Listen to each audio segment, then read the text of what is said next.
오늘의 플러스, 세계 경제의 새 판과 생존 전략을 알아봅니다. 박종훈 지식경제연구 소장 모셨습니다. 어서 오세요. 네, 안녕하세요. 박사님, 그간 여쭤보고 싶은 게 너무 많았는데 한동안 이렇게 스튜디오에 안 오시길래 뭐 하시나 궁금했더니 그 사이에 또 책 쓰셨군요. 네. 네. 책 쓴 동안 집중해야 되니까. 그렇죠. 이번 신간 제목이 세계 경제 지각 변동. 야, 뭔가 큰 통찰을 담을 것 같은데 어떤 내용인가요? 많은 분들이 트럼프 대통령이 등장한 다음에 세계 경제가 도대체 앞으로 어디까지 갈 것인가 정말 두려워하신 분들 정말 많잖아요. 예. 근데 세계 경제가 왜 이렇게까지 됐는지 근본적인 원인을 파악하고 그다음에 현재 모습을 관찰하면 미래가 보이거든요. 예. 그래서 현재 세계 경제 지축을 흔들고 있는 그 지각 변동의 근본 원인을 통해서 미래를 좀 조망하기 위해서 이번에 가장 노력한 건 뭐냐면 이 근본적인 원인이 사실 많은 사람들이 착각하는 게 뭐냐면 예. 시진핑 주석이 등장했기 때문에 예. 또는 트럼프 대통령이 등장했기 때문에 세계 경제가 이렇게 힘들어지고 예. 정말 복잡해졌다라고 생각하시는 분들이 정말 많거든요. 예. 근데 사실은 그 트럼프 대통령이나 아니면 시진핑 주석이나 이 사람들을 흔드는 경제 변수는 따로 있습니다. 왜냐하면 세계 경제 성장률이 정말 날이면 날마다 낮아졌거든요. 예. 많은 분들이 야, 스마트폰도 나왔고 이제 IT 시대에서 AI로 넘어가고 하면 성장률이 계속 높아졌을 거라고 다들 그냥 무조건 그냥 머릿속에 그렇게 생각하시는 분들이 정말 많아요. 그러니까요. 근데 너무나도 충격적인 게 예. 세계 경제 성장률은 가장 높았을 때가 1950년대입니다. 예. 그때는 연평균 성장률이 5%나 됐는데 예. 여러분 2010년대는요. 세계 경제 성장률이 2.9%로 떨어졌거든요. 근데 이게 다가 아닙니다. 예. 세계은행이 앞으로의 전망을 어떻게 보고 있느냐. 앞으로 세계 경제의 연평균 성장률이 고작 2.4%라고 보고 있거든요. 네. 그러면 세계 경제 성장률이 반토막 난 거잖아요. 네. 근데 그 과정에서 각국의 대통령들이 얼마나 힘들었을까요? 왜냐? 전임 대통령 때보다 네가 더 못하네. 그렇네요. 너 뭐 하는 거야? 예. 이렇게 되니까 예. 그동안 극단적으로 정치가 갈라지고 싸우고 있는 모습이 이게 우리나라만이 아니고 유럽도 그렇고요. 미국도 지금 극단주의가 득세하는 가장 큰 이유는 파이가 줄어들고 네. 그 파이를 일부의 부유층들이 모두 독차지하는 상황이 되니까 네. 너무나도 충격적이게 예. 새로 늘어난 부의 거의 95%는 상위 10%가 가져가고 새로 늘어난 부의 한 5%는 하위 90%가 가져가니 예. 이게 지금 현재 세계 경제가 너무나도 불만이 많은 국민들 그리고 그들을 달래거나 또는 그들을 선동해서 뭔가 얻으려는. 정말 얻으려는 그런 사람들이 늘어난 상태가 지금 현재 세계 경제의 지각 변동을 일으키고 있는 가장 근본적인 원인이라고 생각하는 거죠. 야, 저는 방금 말씀 주셨던 이 첫 멘트에서도 참 많은 게 조금씩 이해되기 시작했는데 요즘 보면 저희 뭐 송경제도 유튜브 운영하긴 합니다만 갈등을 조장하는 듯한 유튜브들도 되게 많아지고 있어요. 자, 그러면 근본적인 거 한번 여쭤보겠습니다. 그럼 전 세계 경제 성장률은 왜 자꾸 낮아지는 겁니까? 그게 앞으로 가장 중요한 변수인데요. 예. 성장률이 다시 높아지기만 하면 예. 세계화 다시 하고 관세 같은 거 없애고 다 같이 행복하게 살 수 있습니다. 그렇네요. 화해도 네, 하고. 화해도 하고. 근데 세계 경제 성장률이 1950년대부터 지금까지 계속 낮아져 왔거든요. 그런데 그 원인이 안타깝게도 앞으로의 미래까지 굉장히 어둡게 전망할 수 없게 그렇게밖에만 없는데 왜 그러냐면 자, 우리 이제 경제학 원리 같은 거 배우신 분들, 교양으로 배우신 분들 또는 사회 과목에도 있어요. 네. 뭐냐면 한 나라 경제가 성장하려면 세 가지 중에 하나는 반드시 있어야 되거든요. 자본의 추가 투입. 예. 즉 돈을 때려 넣으면 성장합니다. 예. 그다음 두 번째 노동의 추가 투입. 예. 노동력을 때려 넣으면 당연히 성장합니다. 예. 마지막 세 번째 생산성 향상. 음. 이 세 가지가 모두 없다. 예. 그러면 더 이상 성장 못 하거든요. 예. 자, 근데 자본의 추가 투입 문제부터 한번 살펴볼게요. 2010년대에 미국의 10년물 국채 금리는 평균에서 1.5%였습니다. 네. 자, 근데 10년물 국채 금리가 세계 시장 금리의 일종의 기준이 되는 금리거든요. 예. 근데 그게 1.5였다. 그럼 다른 금리도 다 낮았을 거란 뜻이에요. 2010년대에는. 예. 그런데 지금 오늘 방송을 하고 있는 이 상황에서 미국의 10년물 국채 금리는 4.4%거든요. 예. 자, 그러면 금리가 3배나 올랐다는 뜻이고 그러면 돈이 귀하신 몸이 된 겁니다. 네. 옛날에는 돈이 너무나도 흔했기 때문에 예를 들어서 일론 머스크가 나 화성 갈 거니까 나한테 투자할 사람 줄 서봐 그랬더니 예. 줄을 쫙 섰어요. 근데 일론 머스크가 넌 기분 나쁘니까 네 돈 안 받을래. 이런 식으로 됐었거든요. 예. 근데 요즘에는 상황이 바뀌었죠. 자, 금리가 1.5에서 4.4가 됐다. 돈값이 비싸졌다. 이젠 돈의 대접을 받는 시대가 됐기 때문에 네. 돈 구하기도 어려울 뿐만 아니라 기업들 입장에서 잘 한번 생각해 볼게요.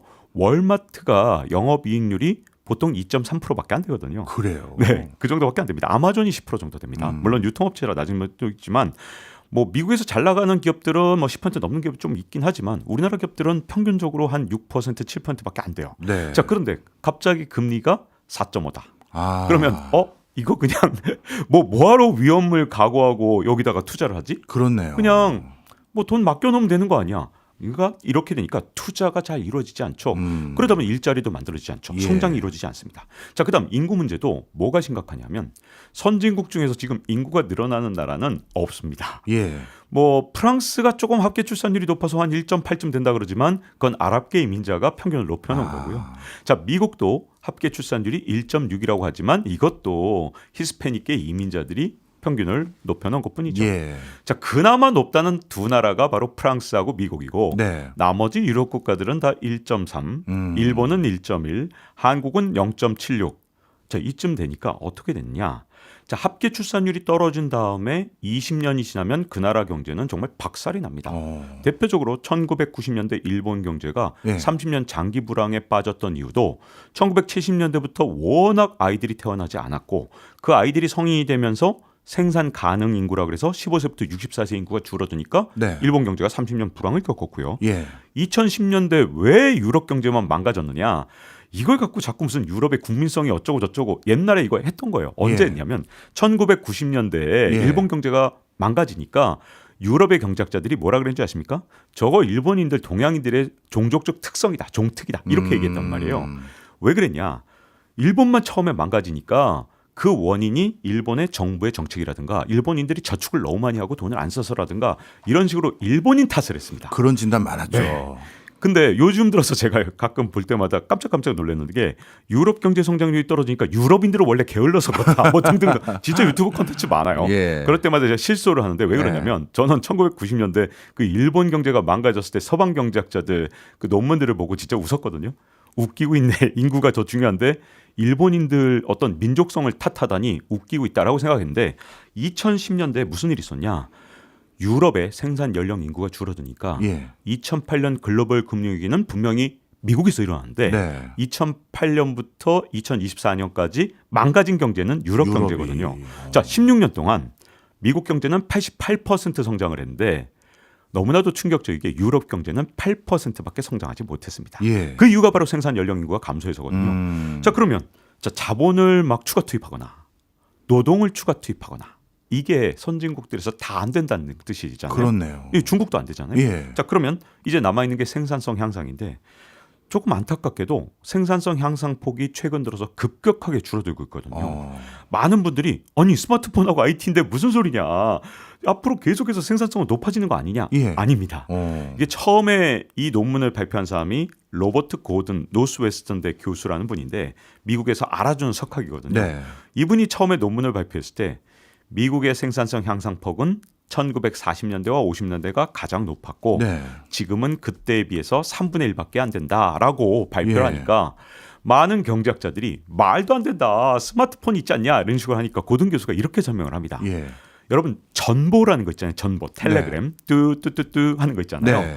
그게 스마트폰보다 생산성 향상폭이 더 컸다는 거예요. 예. 왜냐하면 대서양을 건너기 위해서 전보가 발명되기 전에는 14일 동안 증기선을 타고 소식을 전했기 때문에 네. 14일이 걸렸습니다. 네. 근데 전보가 발명된 다음에 대서양에 해저 케이블이 깔린 거예요. 예. 그다음에 10분밖에 안 걸리니까 이 생산성 향상폭이 엄청났다는 거죠. 14일에서 10분으로 바뀐 거예요. 네, 그거 진짜 엄청나지 않습니까? 딱 숫자만 들어봐도. 네. 근데 스마트폰이 나오기 전에 PDA가 있었거든요. 그렇죠. 저 PDA 때문에 돈 너무 많이 썼습니다. 저 얼리 아답터라서 정말 많이 예. 샀는데 PDA가 사실 기능은 다 있었어요. 예. 근데 사용법이 너무 불편해서 사람들이 잘 사용을 안 해서 그렇지 스마트폰이 갖고 있는 기능들 대부분 갖고 있었죠.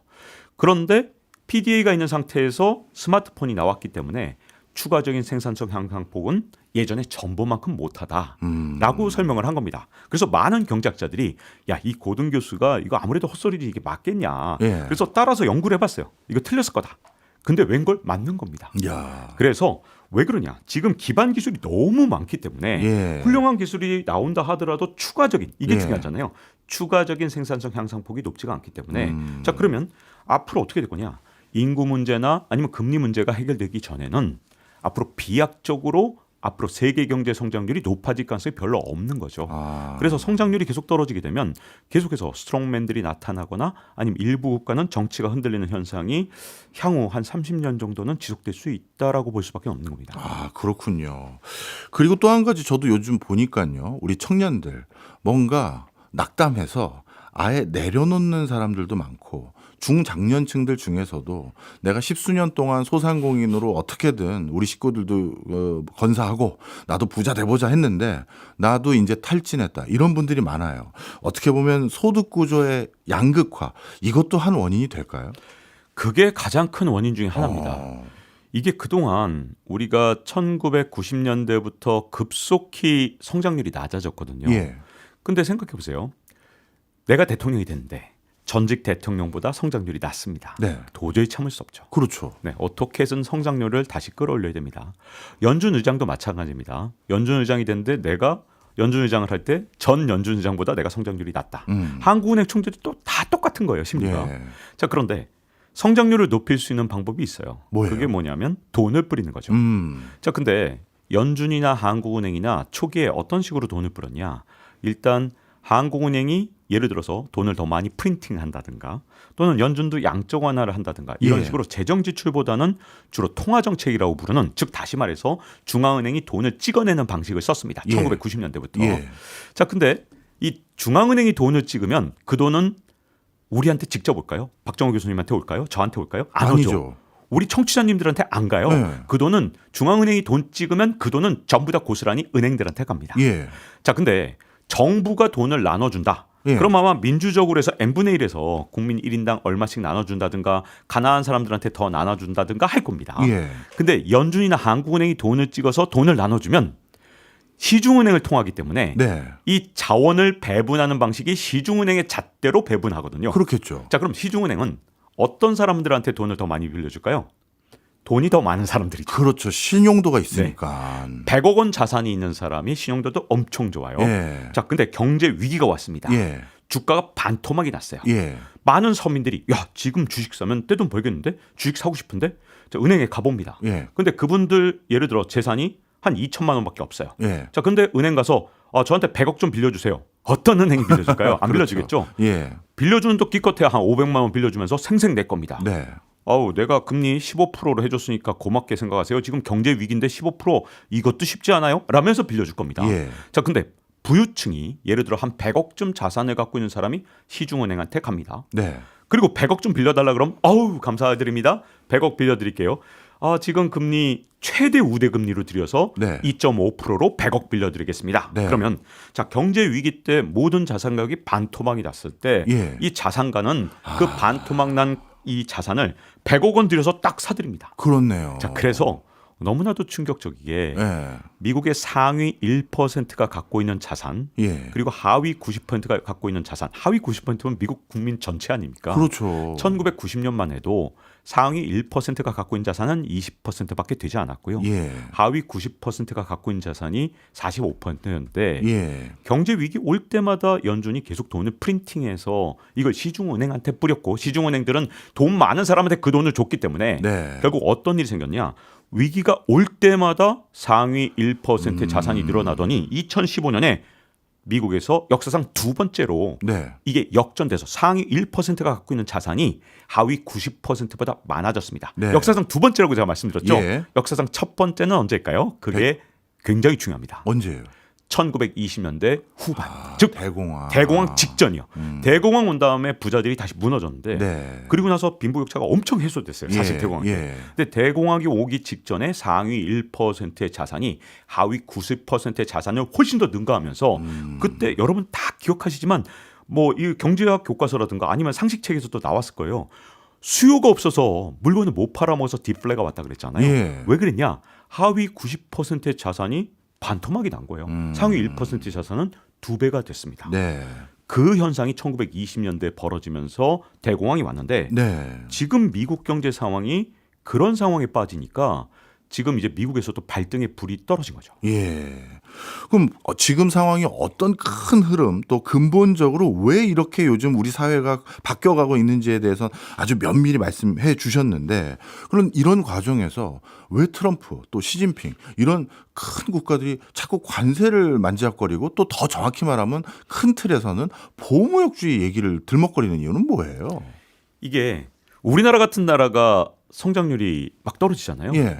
그러면 일단 한국은행이 돈 뿌려보고 예. 그다음 재정 지출도 좀 해보고 예. 이거밖에 할 수가 없죠. 그렇죠. 근데 중국이나 미국은 어떤 나라입니까? G2라고 불리는 나라입니다. 예. 그래서 다른 나라의 성장률을 약탈해 갈 수 있는 힘이 있거든요. 음. 그래서 많은 분들이 이제 착각을 하는 게 뭐냐면 트럼프가 먼저 전 세계 성장을 약탈하기 위해서 관세 전쟁을 했다. 네. 아닙니다. 어. 사실 시진핑이 먼저 한 거예요. 아, 그래요? 네. 시진핑 주석이 취임하기 전에 그때는 성장률이 얼마까지 갔었냐? 네. 중국의 성장률이 10.7%였습니다. 맞아요. 생각해 보니까 네. 시진핑이 주석이 되고 나서 떨어졌네요. 그렇죠. 네. 사실 시진핑이 주석되기 직전에는요 14%도 있었어요. 근데 예. 제가 그냥 직전 연도를 한 겁니다. 두 자릿수 많았죠. 직전 연도도 10.7%였는데 네. 시진핑이 주석이 된 다음에 바로 7%로 떨어졌습니다. 아, 이연임 한 다음에 아니 이연임 하면서 큰 소리 땅땅 쳤잖아요. 내가 해야 중국이 살아난다. 맞아요. 근데 6%로 떨어졌거든요.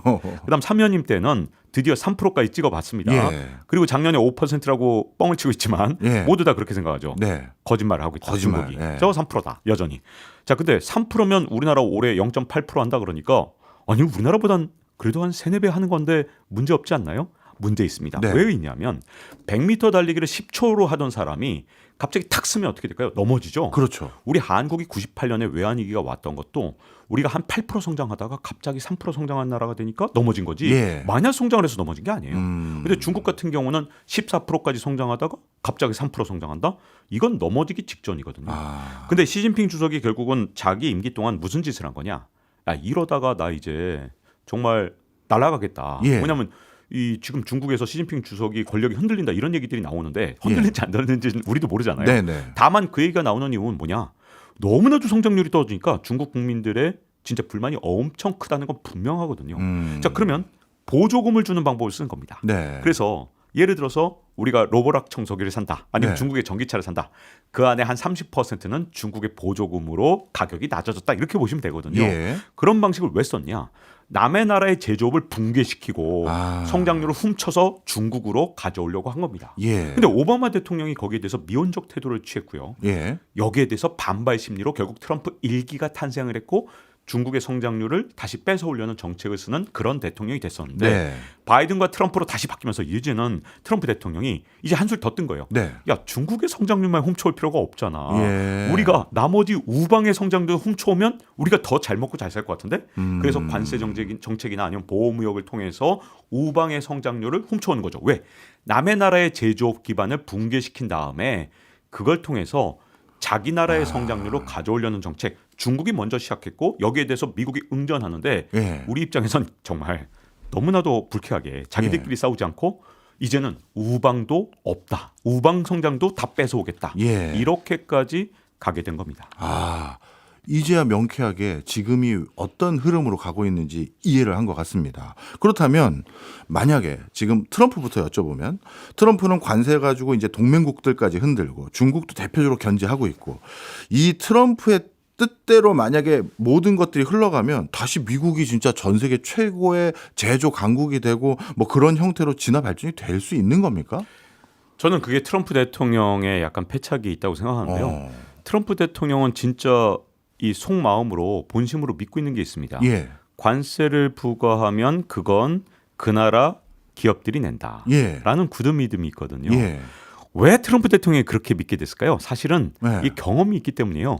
진짜 근거 없는 자신감이 아니라 예. 근거가 있습니다. 언제냐면 2018년 트럼프 1기 때죠. 네. 그때 트럼프 대통령이 중국에 대해서 25% 관세를 부과했습니다. 네. 근데 전 제품이 아니라 절반에 대해서 관세를 부과했기 때문에 12.5%의 관세를 부과한 셈이거든요. 예. 그랬더니 중국이 어떻게 했는지 아십니까? 어떻게 했어요? 보조금을 엄청 수출 기업한테 더 많이 줬고요. 위안화 가치를 한 10% 떨어뜨린 거예요. 그랬네요. 네. 그랬더니 어떤 일이 왔냐?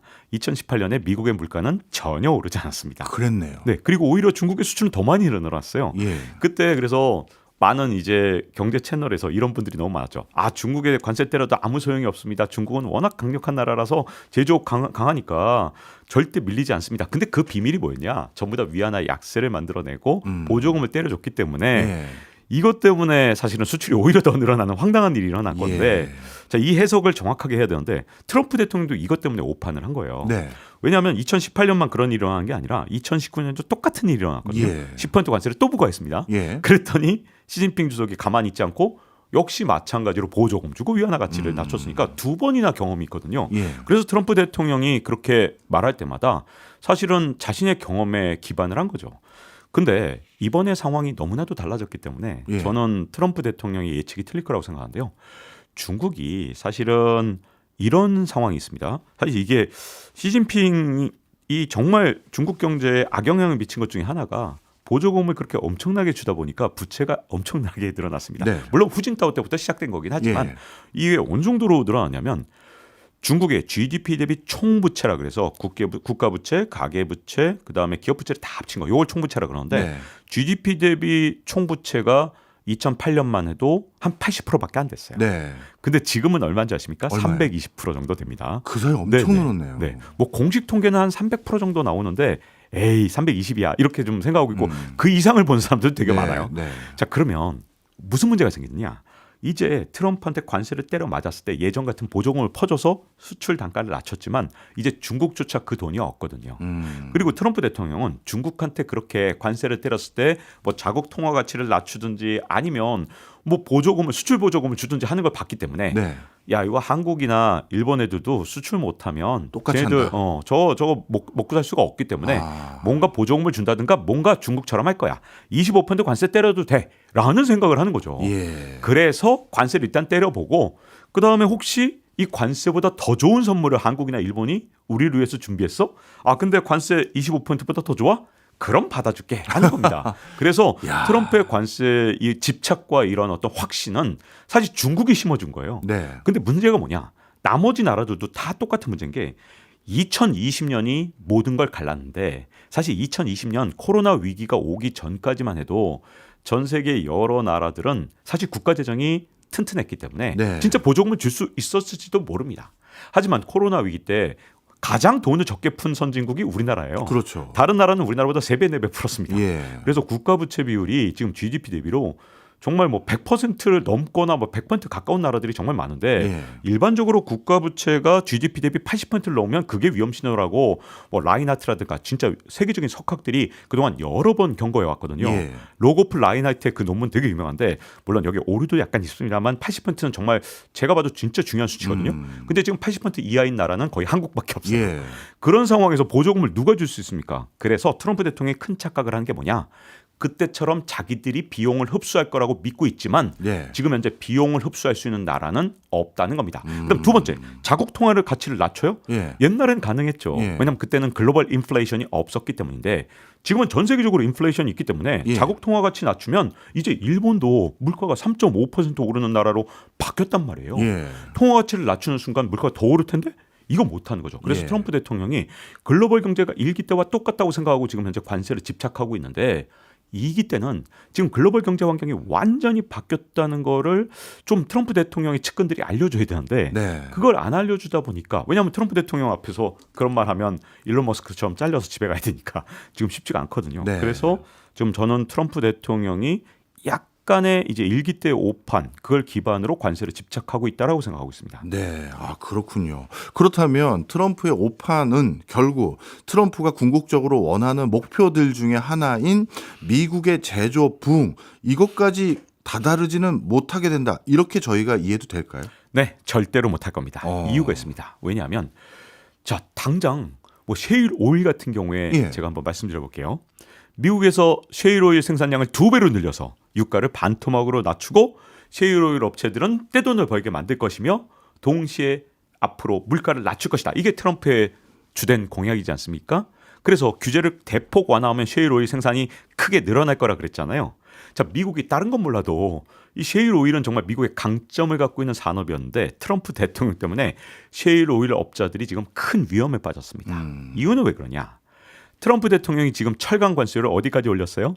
25에서 다시 50%까지 올렸지 않습니까? 네. 셰일 오일을 생산하는데 가장 중요한 원재료가 뭘까요? 원자재가 철이군요. 철강이죠. 강철이 진짜 중요합니다. 아. 특히 이거 엄청 두꺼운 안반을 뚫고 들어가야 되기 예, 때문에 예. 일반 오일보다 훨씬 더 강철이 많이 들어가서 원가에 포함되는 그 비중이 굉장히 높거든요. 예. 그래서 신규 셰일 오일을 개발한다라고 했을 때 자, 셰일 오일 생산 단가는 진짜 기적적으로 낮아져 왔는데 2000년에 한 80달러에서 네. 2010년대에는 60달러. 그다음 2020년에 드디어 48달러가 되니까 빈살만 왕세자가 거의 미치려고 그랬거든요. 예. 야, 이거 큰일 났다. 48달러다 쟤네들 어떡하지? 이런 고민을 했는데 다시 최근에 70달러로 올라갔습니다. 왜? 강철에 50% 관세를 붙였거든요. 네. 아, 근데 그 트럼프 잘못만 있는 건 아니고요. 바이든 때 또 미국의 인건비가 엄청 올라갔거든요. 예. 그거까지 같이 이게 맞물려서. 연결이 돼서 지금 갑자기 1배럴에 70달러가 되니까 어떤 문제가 생겼냐? 지금 이거 빈살만 왕세자가 미국의 약점이 드디어 나온 거예요. 자, 빈살만 왕세자는 이 유가가 1배럴에 95달러 미만으로 내려가면 큰일 납니다. 네. 왜냐하면 사우디가 재정 적자를 보거든요. 네. 사우디는 원유 생산 단가는 9달러밖에 안 돼요. 근데 워낙 복지 정책으로 퍼주다 보니까 국가 재정 수지를 맞추려면 95달러가 돼야 되거든요. 네. 근데 빈살만 왕세자가 최근에 이상하게 행동하지 않습니까? 유가가 70달러만 올라가면 갑자기 증산을 합니다. 맞아요. 빈살만이 트럼프한테 충성을 하고 다 바치고 막 그런 식으로 우리나라 언론에 나올 때마다 제가 웃는데 왜 그러냐면 예. 이 국제사회에서 남의 나라 대통령한테 충성을 다하려고 자국의 이익을 완전히 손해보는 그런 국가 지도자는 없어요. 예. 거의 드물. 물론 몇몇 있겠지만 빈살만 왕세자는 자기가 영구집권이기 때문에 예. 그럴 수가 없어요. 임기제라면 또 혹시 모르겠습니다. 네. 사익을 위해서. 그럼 빈살만 왕세자가 왜 70달러만 가면 낮춘지 아십니까? 왜요? 이렇게 유가를 70달러 정도로 계속 유지하고 몇 달만 더 가면 네. 원유를 더 이상 생산 못하는 그런 셰일 오일 유전들이 생기거든요. 예, 그렇죠. 그러면 이게 원유 생산을 한 석 달만 안 하면 이걸 콜드 스택 상태라 그래서 예. 다시는 이 파이프로 원유를 캐낼 수 없기 때문에 새 파이프를 뚫어야 됩니다. 근데 콜드 스택 되는 그런 파이프들이 그만 늘어나고 있어요. 예. 그러다 보니까 셰일 오일 생산량이 트럼프 때 늘어난 게 아니라 거꾸로 줄어들었거든요. 자, 제가 지금 셰일 오일을 예로 말씀을 드렸지만 나머지 산업도 다 똑같아요. 미국에 투자하려고 그러면 갑자기 원재료 가격이 관세 때문에 엄청나게 높아졌거든요. 네. 아니 갑자기 뭐 구리 가격 50% 높아졌다. 그러면 구리 관세 50% 만약에 되면 거기서 무슨 반도체 공장 짓고 뭐 전력 산업하고 이런 게 전부 다 엄청난 비용이 들어가는 거 아닙니까? 그렇죠. 그래서 사실은 관세 정책이 양날의 검인 거죠. 예. 자국 산업을 보호하기 위해서 관세 정책을 썼다고 하지만 그게 미국에 설비 투자를 할 때 비용이 엄청나게 올라가기 때문에 예. 여러 나라의 기업들이 지금 미국에 설비 투자하면 비용이 엄청난데 차라리 관세를 받는 게 낫지 않을까? 라는 생각을 하기 때문에 바이든 때보다 아마 제가 보기에는 해외 직접 투자라고 하죠. FDI. 이게 어떻게 되는지 좀 지켜봐야겠습니다만 예. 과연 늘어날 것인가? 바이든 때 차라리 당근으로 우리나라 기업들을 유혹해 갔을 때가 네. 차라리 더 많은 FDI 해외 직접 투자를 유치한 게 아닐까라는 게 이제 내년 되면 이제 확인이 지표가 되겠네요. 나오겠죠. 예. 궁금합니다, 저도. 말씀을 쭉 듣고 보니까 트럼프가 관세를 통해서 달성하고자 하는 여러 목표들이 지금 어떤 딜레마 속에 놓여져 있는지 아주 현장을 정확하게 이해할 수 있었는데요. 자, 이번에는 중국 입장을 한번 여쭤볼게요. 지금까지 일부에서부터 지금까지 미국이 어떤 상황에 놓여져 있고 그래서 지금 뭘 하고 있는지 쭉 말씀 주셨단 말이에요. 그러면 그런 미국의 행보에 대응하기 위한 중국의 시나리오도 중요할 거 아니겠습니까? 네, 맞습니다. 중국은 지금 어떤 경제 상황이고 이걸 어떻게 해결하려고 노력하고 있나요? 트럼프 대통령이 사실 관세를 때린 건 중국한테도 아주 치명적이지만 예. 미국한테도 자폭이거든요. 예. 그러면 중국한테는 이게 굉장히 유리한 일인가? 가끔 경제 콘텐츠에서 이렇게 얘기하더라고요. 2030년대가 되면 중국이 제조업 생산의 45%를 차지하고 중국이 패권 국가가 될 것이다. 예. 라고 얘기하신 분들이 계신데 트럼프 대통령이 이번에 관세 정책을 한 게 미국 경제에 분명히 안 좋은 영향을 미쳐서 예. 미국의 패권을 약화시키는 측면이 있긴 하지만 그렇다고 중국이 다음 패권 국가가 될 수 있느냐? 중국이 패권 국가가 되기에 조금 약점들이 있습니다. 자, 일단 중국의 강점을 먼저 두 개 얘기하겠습니다. 예. 제조업 생산 45% 되는 거 맞아요. 전 예. 세계 생산의 절반은 이제 중국에서 하게 됩니다. 예. 2030년대가 되면. 근데 다른 나라가 이제 바보가 아니거든요. 그렇죠. 로보락 청소기에 30% 중국 보조금이 들어있다. 그러니 다들 고민하는 거예요. 이거 과연 써도 될 것인가. 그리고 로보락 청소기, 미국의 CIA 직원이 로보락 청소기를 미국에서 갖다 씁니다. 네. 그럼 그게 데이터를 수집해서 혹시라도 가져가면 어떡하죠? 라는 걱정들 합니다. 그렇죠. 중국의 자율주행차가 영국의 MI6 여러분 007 시리즈에 보면 예. 맨날 MI6 나오잖아요. 진짜 있는 거잖아요.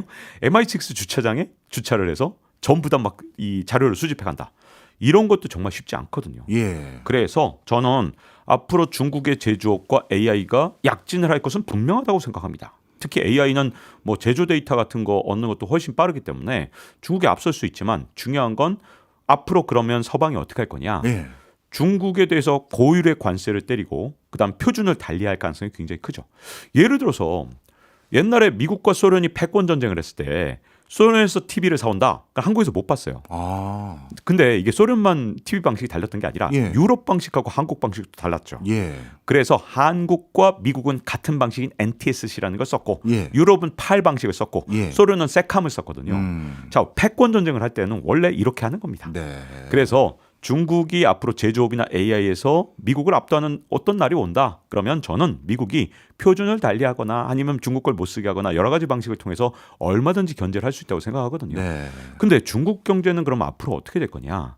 중국은 제조업에서 이렇게 계속하면서 디플레이 늪에 빠질 수밖에 없다고 생각하는 게 전 세계가 이제는 중국에 대해서 관세를 부과하기 시작했을 뿐만 아니라 예. 중국 경제에 아주 심각한 문제가 있죠. 생산 연령 인구 감소 속도가 너무나도 빠르다는 겁니다. 예. 그래서 노동인구 100명당 몇 명을 부양하느냐가 진짜 중요한데요.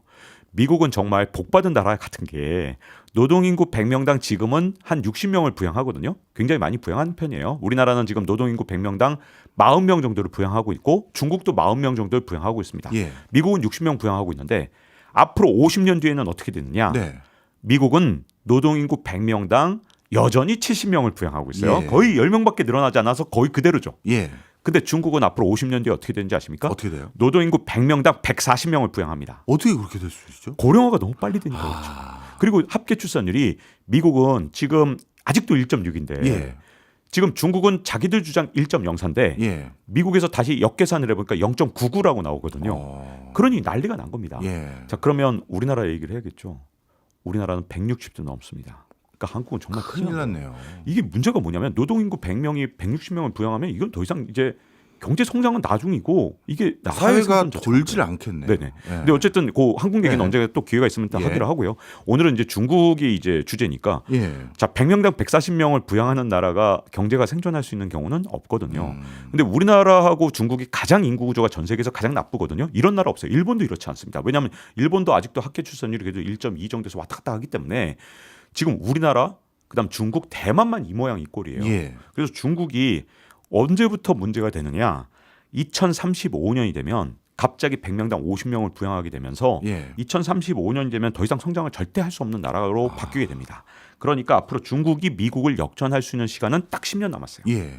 그래서 많은 분들이 2035년이 되면 무조건 중국이 이긴다. 그건 아니고 그때까지 이제 중국이 AI나 아니면 로보틱스를 정말 엄청나게 발전시켜서 예. 이런 노동력 부족과 모든 걸 해결할 수 있을 정도로 정말 놀라운 혁신에 성공한다면 정말 신락 같은 희망으로 미국의 패권에 도전할 수 있지만 그렇지 않으면 굉장히 어려워지겠죠. 네. 자, 그럼 이제 궁금하신 분들이 그럴 거예요. 그럼 미국도 패권이 약해지고 중국은 패권 잡을 가능성이 별로 없다면 그럼 세계는 어떻게 되느냐? 예. 자, 패권 국가가 확실하게 있었던 때가 오히려 드문 경우고요. 예. 전 세계에 패권 국가가 특별히 없는 경우 되게 많거든요. 예. 영국이 완벽한 패권 국가였던 시대도 있지만 예. 프랑스하고 패권 전쟁했던 시기도 많았습니다. 자, 이런 식으로 로마 제국처럼 막 패권 국가였던 때도 있지만 그 뒤로 로마 제국이 무너진 다음에 그 다음부터는 춘추 전국 시대로 그렇죠. 유럽도 그랬거든요. 그래서 저는 미국이 역시 여전히 원탑인 상태에서 이제는 지역 패권 국가가 왕창 늘어나면서 인도가 예를 들어서 나는 지역 패권 국가야라고 얘기할 수 있는 그런 시대가 올 거고 그래서 중동에서 앞으로 전쟁은 끊이지 않을 겁니다. 왜냐하면 이제 미국의 일종의 그립력이라 그러죠. 장악력이라 그러잖아요. 그립이 약해지니까 중동에서 이제 내 나라가 패권을 잡겠다고 난리칠 거고요. 그래서 튀르키예, 이스라엘, 그다음에 사우디, 이란 이 네 나라가 전부 다 이 소패권 국가를 꿈꾸거든요. 예. 이렇게 지역 패권 국가를 꿈꾸는 나라들 때문에 잦은 전쟁이 곳곳에서 일어나는 상태가 앞으로 30년 동안 계속될 가능성이 좀 높은 게 예. 사실 그동안 진짜 특별한 평화의 시기였거든요. 예. 왜 미국이 원탑이니까. 정말 원탑으로 패권 국가이자 경찰 국가 역할을 해줬지만 인류 역사에서 그랬던 적은 굉장히 드물다. 로마 네. 제국이나 아니면 대영 제국 잠깐 이런 때밖에 없었는데 오히려 우리 인류 역사에 좀 더 흔한 1등 국가는 있지만 소패권 국가들도 힘을 갖고 있는 그런 상태. 이런 상태가 앞으로 30년 동안 좀 계속되지 않을까 하는 생각이 좀 듭니다. 네. 야, 머리가 정말 복잡해지는데요. 일단 먼저 중국 얘기 마무리하고 그 다음 여쭤보면 앞서 말씀 주시기를 한 중국이 뭔가 미국을 확실히 능가하기 위해서 노력할 수 있는 시간적 여력은 한 10년 남짓밖에 안 남았다 말씀을 주시면서 AI를 기반으로 한 미래 신산업 부분에서 확실히 교두보를 찾아야지만 중국도 답이 있다 이렇게 해 주셨는데 지금까지 뭐 미래를 우리가 다 확정적으로 알 수는 없습니다만 지금까지 추세로 봤을 땐 중국이 이런 분야에서 성과를 내서 미국 못지않은 국가가 될 가능성이 꽤 있어 보이십니까? 저는 AI나 아니면 로봇 같은 경우는 중국이 무조건 앞선다고 생각하거든요. 왜 그렇게까지 생각하냐면 AI 잘 생각해 보세요. 저는 전에 여기서 한번 제가 말씀드린 적 있지 않나요? 제가 초등학교 6학년 때부터 코딩을 했다고. 예, 말씀 주셨어요. 정말 저는 코딩 일찍 했거든요. 네. 지금은 파이썬 같은 거 있고 뭐 온갖 좋은 언어들이 있어서 네. 정말 좋은 시대입니다. 옛날에는 언어 자체가 정말 나빴기 때문에 제가 기계어를 직접 다뤘거든요. 예. 근데 기계어 다루면 진짜 그렇게 힘들 수가 없어요. 정말 외워야 되는 것도 너무 많고 정말 머리 아픈데 이번에 중국에서 딥시크 R1 모델 만들 때 저는 진짜 충격받은 게 예. 미국 사람들은 소프트웨어 엔지니어들이 귀하신 몸들이거든요. 네. 아유 기계어 같은 그런 진짜 뭐랄까 뭐 그런 어떤 노동 진짜 네. 단순 노동을 어떻게 하겠습니까? 다 전부 다 쿠다나 뭐 파이썬 같은 거 이용해서 그지 쉽게 프로그래밍 하는데 예. 그렇게 쉽게 프로그래밍 하면 컴퓨팅 자원을 한 5배, 10배 더 쓰게 돼요. 아. 더 느립니다. 예. 근데 중국인들은 전부 다 이걸 갖다가 인해 전술을 쓰기 때문에 예. 막 기계어 단위로 만지면서 이걸 만들거든요. 그러니까 알고리즘에서 중국이 훨씬 더 효율적인 알고리즘을 만들 수밖에 없고 데이터 같은 경우 프라이버시가 중국에 있겠습니까? 없죠. 지적 재산 없죠. 네. 그러니 당연히 데이터를 수입하는데 중국이 유리하죠. 컴퓨팅 파워 딱 하나로 지금 막고 있었는데 네. 트럼프 대통령이 H20 그거 허용해 주면 진짜 큰일 났는데 전 개인적으로 중국이 얼마나 무서운데 그걸 허용해 주냐. 쟤네한테는 H20 정도 충분하다. 이런 생각들이 있기 때문에 개인적으로 저는 중국의 AI를 이길 거라고 생각하지만 네. 자 근데 문제가 하나 있습니다. 중국에서 지금 이제 자원이 얼마 안 남았어요. 그동안 이게 시진핑 주석이 워낙 지금 돈을 퍼줬기 때문에 아까 말씀드린 대로 이 GDP 대비 총부채 비율이 80%에서 320%까지 가니까 예. 중국에 더 이상 남은 여력이 없는 거예요. 그러다 보니 어떤 문제가 생겼냐. 자 국가의 자원은 한정되어 있는데 이제 미국하고 싸워서 이길 방법은 AI하고 로봇밖에 없네. 그러면 자원을 전부 다 거기다 몽땅 몰아서 그냥 탁 쐐기처럼 거기다 자원을 쏟아 부었습니다. 네. 그럼 나머지는 다 어떻게 됐을까요? 내수산업 박살났죠. 부동산 박살났죠. 거기다가 쓸 돈이 없는 거예요. 예. 가끔 내수의학책 나오는데 지금 AI나 로봇을 쓰는 돈에 비하면 진짜 아무것도 아니거든요. 그러다 보니 중국의 일반 인민들이 어떻게 생각하느냐. 중국의 일반 국민들은 아니 뭐야 이거 진짜 우리 중국 다 망했잖아. 나는 살기가 너무 힘든데. 네. 그러다 보니 지금 시진핑 체제에 대해서 얼마나 불만이 많을까요? 시진핑 끌어내려야 된다라는 네. 생각이 정말 많이 퍼져나가고 있기 때문에 시진핑 실각설이 이렇게 나오는 게 물론 저도 이 실각설 아직 안 믿지만 네네. 근데 사회 분위기가 반영된 거다. 분위기가 반영된 거죠. 그 불만이 진짜 여기까지 그냥 머리끝까지 올라와 있거든요. 예. 그래서 저는 AI나 로보틱스를 계속해서 이렇게 올인해서 투자할 수 있는 시기가 도대체 몇 년이나 지속될 것인가. 그리고 올인 투자가 결국 끝나면 중국도 미국을 추격하는 속도가 확 늦어지고 아직 네. 추격을 해야 되잖아요. 네. 그러니까 5년이나 10년 내로 추격해서 성공할 수 있다라는 거지. 제가 네. 지금 추격했다는 뜻이 아닙니다. 예. 앞으로 가야 된다는 뜻이에요. 예. 근데 그러려면 5년이나 10년 동안 계속 AI나 로보틱스에 중국의 모든 자원을 계속해서 때려 넣는 일을 해야 되는데 예. 그 사이에 과연 중국 국민들이 버틸 수 있을까? 이런 약간 의문이 드는 거죠. 네. 그래서 실각설과 이게 모든 게 연결돼 있는 그런 문제가 있다고 보여집니다. 네. 마지막으로 짧게 다음번에 모셔서 또 우리나라 얘기 자세히 해볼 시간도 있겠습니다만 지금 미국과 중국 우리에게는 다 큰 손이고 우리와 관계가 깊은 나라들이거든요. 그런데 AI하고 로봇 같은 거 이런 것들로 제조 부분에 각각의 경쟁력도 확보하고 또 이런 신산업 부분에서 치고 나가면 우리의 여건이 더 열악해질 것 같고요. 그리고 앞서서 말씀 주시기를 전 세계 슈퍼파워가 없어지는 상황이 되면 군수한 전쟁들은 잦아질 수밖에 없다. 그러면 이 동북아시아 지역도 뭔가 불안불안해서 여기 근처에서 뭔가 대리전이라도 해버리면 큰일 나겠는데 하는 이런 우려도 있어요. 이런 지금 큰 틀에서 진단해 주신 내용을 바탕으로 앞으로 한국 어떤 상황에 처하게 될까요? 저는 우리나라가 굉장히 이용할 수 있는 게 정말 많다고 생각해요. 오히려. 왜냐하면 기본적으로 미국에서 로보틱스를 제대로 할 수 있느냐? 전 진짜 어렵다고 생각하거든요. 예. 기본적으로 소프트웨어나 이런 것들은 할 수 있지만 세상에 1인당 GDP가 88,000달러가 되는 나라에서 공장에서 일 못하죠. 공장에서 일할 수 있냐? 절대 안 됩니다. 근데 우리나라가 애매하게 아직 제조업을 할 수 있는 딱 1인당 GDP 정도 수준이라고 생각하고요. 미국이 계속해서 파트너로 우리를 삼을 거라고 생각합니다. 예를 들어서 스마트 글래스 하나를 만든다 하더라도 구글이 혼자 못 만들겠다. 야 이거 우리가 만들어서 미국에서 되겠니? 삼성이랑 손잡자. 이런 그렇죠. 것들이 된 것처럼 예. 앞으로 이제 미국하고 중국의 패권 전쟁이 훨씬 더 강렬하게 될수록 앞으로 우리의 제조업의 역량들이 더욱더 필요할 거고 중국에서 만들게 되면 여러 가지 노하우를 또 줘야 되잖아요. 사실 중국의 지금 제조업을 키운 건 사실 애플이라는 얘기가 정말 많아요. 아. 왜냐하면 애플이 그동안 중국에서 근로자를 무려 2,800만 명을 고용을 해서 예. 제조업 전사로 만들었는데 예. 미국의 제조업 근로자 총 다 합치면 몇 명인 줄 아십니까? 얼마나? 1,300만 명이에요. 애플이 지금 미국에 있는 전체 제조업 근로자보다 더 많은 사람을 지금 육성해서 예. 지금 중국의 제조업을 육성해 준 건데 이런 일을 미국이 앞으로 더 이상 할 수 없다면 결국은 파트너로 한국을 잡을 건데 문제는 트럼프 때는 그 동맹의 가치를 아직 모르기 때문에 3년은 좀 고통스러울 수 있지만 뭐 앞으로 유구한 역사 계속 흘러갈 거고 30년 내다본다면 결국은 미국이 우리한테 손 내미는 건 뭐 필연적인 일이 아닐까라는 생각이 들고 이 상황 속에서 이제 중국과의 거리를 어떻게 잘 유지해가면서 또 미국과 핵심 파트너가 될 것이냐 이거 이제 정치의 영역이니까 잘 해주시기를 바라야겠죠. 네. 저도 그렇게 잘 해주시기를 이게 외교를 좀 잘해야 되는 그 상황인데 되게 그 외교를 잘 해주시길 바라고 있습니다. 네. 아직까지 우리가 기회로 삼을 수 있는 요소들은 구조적으로도 참 많은 것 같아 보이는데요. 그런 기회를 우리가 잘 살리면 이제 우리나라 내부에서 문제가 되고 있는 이 참 양극화, 극단주의. 근데 이게 AI나 로봇을 우리도 또 활용할 수밖에 없는 상황에서 우리가 뭔가 성장이나 나름대로 국가의 캐파는 유지가 될 것 같기도 한데 이 다른 내부적인 이슈들은 어떻게 해결해야 될지. 이게 위로가 좀 되실지 모르겠는데 예. 트럼프 대통령이 하도 기사거리를 만드니까 우리나라 언론이 국제부가 한정돼 있고 국제면이라는 게 한정돼 있고 시간이 예. 한정돼 있잖아요. 그래서 트럼프가 한 행동만 나오지 유럽 상황이 안 나오는데요. 네. 유럽 정치가 지금 엉망입니다. 우리가 생각할 때 네덜란드, 벨기에, 독일, 프랑스 다 안정적일 거라고 생각하지만 프랑스는 작년 연말에 62년 만에 국무총리가 탄핵됐습니다. 그랬어요? 프랑스는 이원 집정부제이기 때문에 국무총리의 역할이 우리나라보다 훨씬 커요. 예. 내정을 다 책임지거든요. 근데 62년 만에 탄핵이 됐고요. 독일 같은 경우도 작년 연말에 연정이 붕괴됐는데 예. 사실상 무정부 상태로 5개월 동안 버텼거든요.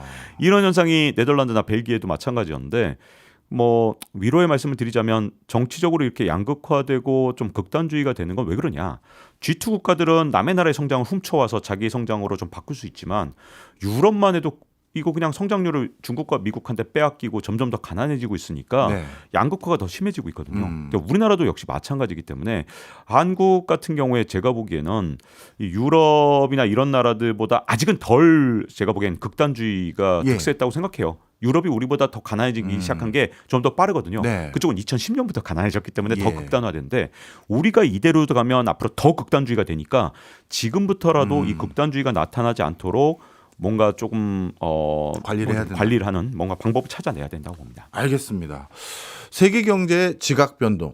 이제 왜 제목을 지각 변동으로 하셨는지 확실히 이해가 됐습니다. 지금까지 박종훈 지식경제연구소장이었습니다. 오늘도 고맙습니다. 네, 감사합니다.